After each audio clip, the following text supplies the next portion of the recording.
Monasteries are theocracies, said a good monastic friend of mine. They are different. They're on a different, I'm going to say, time zone, but they're almost a different planet to the beat of the world. The world's beat is what? Modern democracy, however you want to define that. But a monastery is a theocracy where God's rule and God's law is attempted to be lived out, is celebrated, is visible, tangible, where everyone reminds everyone else that Christ is risen. He is risen indeed, where God is celebrated and lived with and in communion with. And so it's a different environment. In the world, so easy to forget God and fall into the cult of the flesh. St. Paul says, if we've known people according to the flesh, we know them so no longer. According to the basar, according to, in the Hebrew, according to the flesh.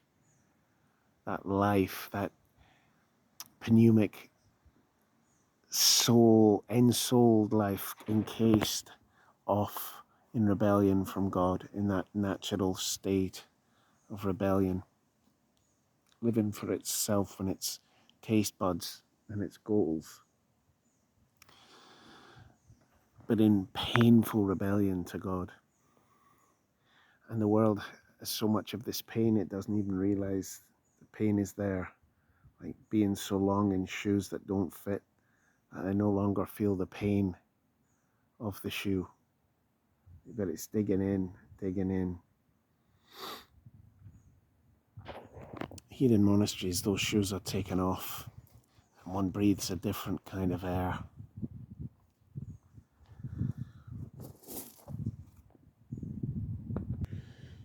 Turning to the Beatitudes, this very simple translation, the Good News Bible.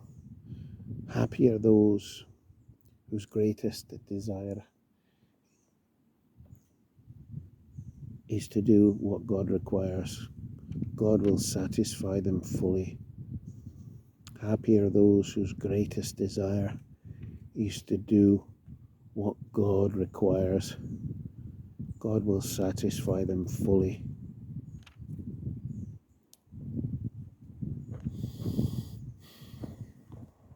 That's this life.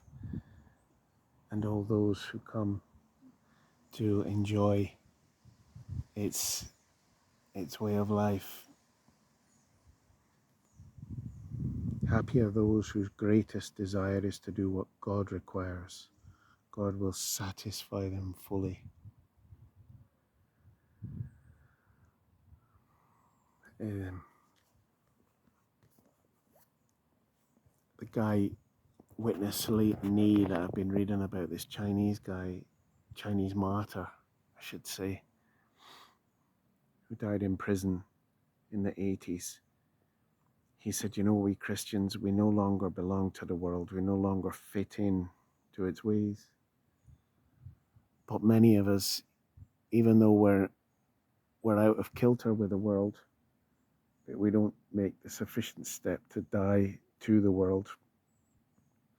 And so we become tasteless, neither one thing or the other, like the salt that's no longer salty and has to be thrown out and trampled upon by the world, because it finds us neither saints nor sinners.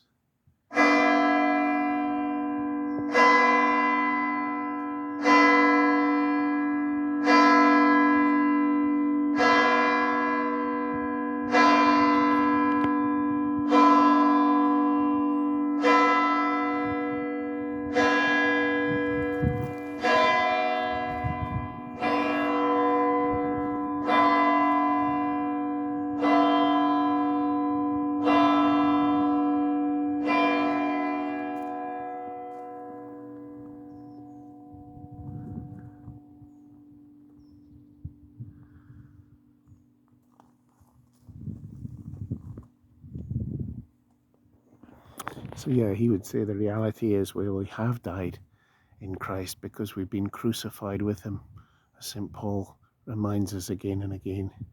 So that's a fact of faith, an article of faith.